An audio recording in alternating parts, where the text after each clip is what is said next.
सुभाष मोहिते, मी तोंडोली.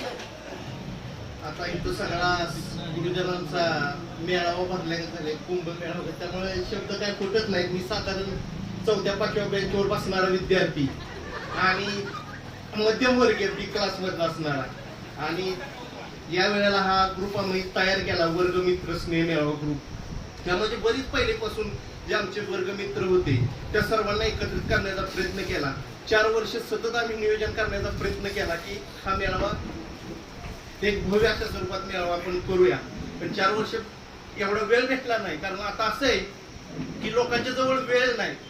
सगळं आहे, सगळी सदन आहेत आमच्या बॅचची 2091 पासून ते 2000 सर्व, कोण उद्योगपती आहेत, कोण सामाजिक आर्थिक सगळ्या क्षेत्रात सगळी स्ट्रॉंग आहेत, कोण देश सेवेसाठी आहेत, पण वेळ नाही, कोण शेतीसाठी आहेत, पण वेळ हा कोणाजवळ जास्त नाही. आणि हा वेळ आपल्याही हातात नसतोय. म्हणून या कार्यक्रमाचं नियोजन आज आम्ही यात्रेनंतरचा दिवस करायचं ठरवलं. कारण कसं होतं, मला अजूनही आज या उभं राहताना असं आठवतंय, 10वीचा आमचा निरोप समारंभाचा कार्यक्रम होता आणि त्या कार्यक्रमाला आम्ही सगळे हजर होतो. पण त्यावेळेला संध्याकाळी मी घरी, त्यावेळेला तांबे असायचे, त्याच्यात इस्त्री करायची कपड्यांना, सगळं इस्त्री करायला लागलो. आमच्या आईला मी अक्का बोलतो, अक्काला म्हटलं, अक्का म्हटली तू काय करतोय, म्हणजे कुठे आज उद्या जाणार आहे? म्हटलं काय नाही, आमचा निरोप समारंभ आहे, मेळावा आहे उद्या 10वीचा, आम्ही आता निरोप घेत आहे. पण त्यावेळेला असं मनात आलं एक क्षण की आता उद्यापासून आपण कधीच म्हणजे एकमेकांना भेटू शकणार नाही जास्त. पण असा विचार त्याच वेळेला आला. परत नंतर आम्ही इथं आलो, कार्यक्रम सुरू झाला, काय खाऊ हे आणलेलं खाल्लं, पण आम्हाला असं काही जाणवलंच नाही. की आम्हाला कसं वाटायचं की पुढे जास्त मजा आहे, आणि खरी मजा आता शिक्षणापर्यंत होती, 10वी पर्यंत होती. ते आम्हाला कधी कळलं ज्या वेळेला आम्ही 10वी नंतर गेलो. कारण आमची 2001 ची बॅच ज्या वेळेला बाहेर पडली त्यावेळेला संगणकीकृत युग चालू संगणकाचं, आणि जास्त आम्हाला संगणकाचा परिचय नव्हता. त्यामुळं करिअरच्या वाटा आम्हाला नीटशा सापडल्या नाही. कशी एकदम एका वादळामध्ये आम्ही सगळी भरकटल्याच झालो. परत त्याशी संघर्ष केला, कारण ही बॅच मी आमचं वर्गमित्र बघितलं नेहमीच संघर्ष करतच आतापर्यंत आले. कधी कधी वाटायचं आम्हाला की म्हणजे आम्ही पाक खाली चाललोय, आणि आमचा वर्ग सगळ्यात टॉपला असायचा, शैक्षणिक बाबतीत, कशा खेळाच्या बाबतीत. म्हणजे कोणतरी आमच्यातला एखादा मित्र असा यायचा की तो सगळंही करायचा. आता सुद्धा नियोजनामध्ये ही चालू होतं, थोडं वाईस कमी जास्त चालू होतं. सचिन मोरे, शरद शेखर, सगळेच आपले, दीपक फौजी, सगळ्यांनी मिळून परत एकदा अजय फौजी, मुलींच्या पैकी रुपाली, सगळ्यांनी परत सांगितलं नाही ना आपल्याला ह्यावर कशाही पद्धतीत कार्यक्रम करायचा आहे. त्या वर्ग मित्र ह्यानं, खरं तर वर्गमित्र काय असतो मी अनुभवलं. मला आपल्याच बॅच मधले 2 वर्गमित्र असे भेटले की ते मला भावासारखे आहेत, प्रमोद फौजी, संदीप मोहिते. आम्ही आता कोणत्याही प्रकारचं एखाद्या अडचणी आली तर एकमेकांना आम्ही जाऊन जातो. म्हणजे ते वर्गमित्र नसून माझे भाव बनले. मग ह्या वर्गमित्रांनी मला भरपूर काय दिलं.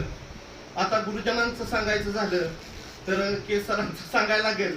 आता सध्या मी सातारा जिल्हा मध्यवर्ती सहकारी बँक चोराळी ते शाखा प्रमुख आहे. मी आता 17 वर्ष झाली मला, मी सातारा जिल्हा मध्यवर्ती मध्ये काम केलं. आता 4 वर्षापूर्वी मला प्रमोशन मिळालं ब्रँच मॅनेजर म्हणून. त्यावेळेला पण शाळेमध्ये बँकेमध्ये पैसे काढायला शिक्षक लोक येतात, शिक्षकांचा पगार पैसे म्हणून त्यावेळेला साहेब म्हणतात. पण ज्या वेळेला ती शिक्षक लोक साहेब म्हणतात त्यावेळेला मला आपली शाळा आठवते, आपलं गुरुजन वर्ग आठवतो, बरंचसं काय आठवून जातं. त्यावेळेला मी जरा थोडं कधी कधी मोकळा वेळ असेल त्यावेळेला सुद्धा विचार करताना शिक्षकांचं भरपूर काय मार्गदर्शन म्हणजे जी भेटलं आम्हाला. कारण ह्या शिक्षकांनीच आम्हाला एका वादळामध्ये उभे राहण्याची ताकद दिली. म्हणून गुरुजन, आई वडील आणि गुरुजन याच्यापेक्षा दुसरा कुठला मोठा गुरु नाही आपल्या ह्याच्यामध्ये, असं मी म्हणतो. कारण त्यांच्या ह्या ताकदीमुळेच आम्ही इथं राहिलो. काय किस्सा सांगायचं झालं, कुलकर्णी सर असतील, केसर असतील, केसरांनी एक 10वी 9वी नंतर एक तारीख लिहून ठेवली होती पाडापाठ करण्यासाठीची कोपऱ्यावर. तर अख्खा उन्हाळा आम्हाला काही चांगला गेला नाही त्या ह्याच्यामध्ये कधी एकदाची. आणि तो दिवस आला, सर आतमध्ये आले, आणि सर आतमध्ये आल्यानंतर असं झालं सर बघायला लागलं पोरांच्याकडे पोरं सगळी वस्तू आज पाण्याचं घे पण सरांना माहित नव्हतं की आपण तारीख दिल्या आणि मग कुणीतरी म्हटलं की पाण्याचं झाले मग त्या वेळेला काय व्हायचं सरांचं एक असं असायचं म्हणजे त्यांचे लोक ओळखण्याचे एक इमेजिन असं होतं की जो वाईट जरा घाबरलेला भेटलेला विद्यार्थी असले की तू सांग म्हणायचं म्हणून आम्ही ट्रेनिंग करायचो आम्ही म्हणतो म्हणायचं म्हणजे सर नाही तेव्हापासून आम्हाला असं आलं ट्रेनिंग करायची सवय लागली की आम्ही करतो ट्रेनिंग आता सुद्धा मीटिंग होतात टार्गेट असतात आम्हाला ब्रँच मॅनेजर असल्यामुळे भरपूर काय असते पण ती टार्गेटचं सगळं कसं काय आपण व्यवस्थित म्हणजे आम्ही की करतो म्हणून तर हे आमच्या गुरुजनांमुळे करतो पण त्यावेळेला गुरुजन ही त्यावेळेला आपल्याला अप्रत्यक्षरित्या म्हणजे आपल्या पाठीमाग असल्यागत असतायत म्हणून ह्या गुरुजनांचं आणखीन एकदा मी धन्यवाद व्यक्त करतो आणि म्हणाले सर आलेत वंटी मॅडम आलेत त्यांनी आम्हाला ड्रॉइंग शिकवलं त्यामुळे त्या ड्रॉइंग मध्ये बराचसा वेळा आपला ड्रॉइंगच्या तासावर जायचा एकदम मजेदार की शिपाई सेवक सुद्धा असतील काही ते सुद्धा भरपूर म्हणजे काही हे करायचे एवढं बोलून मी माझं भाषण संपतो धन्यवाद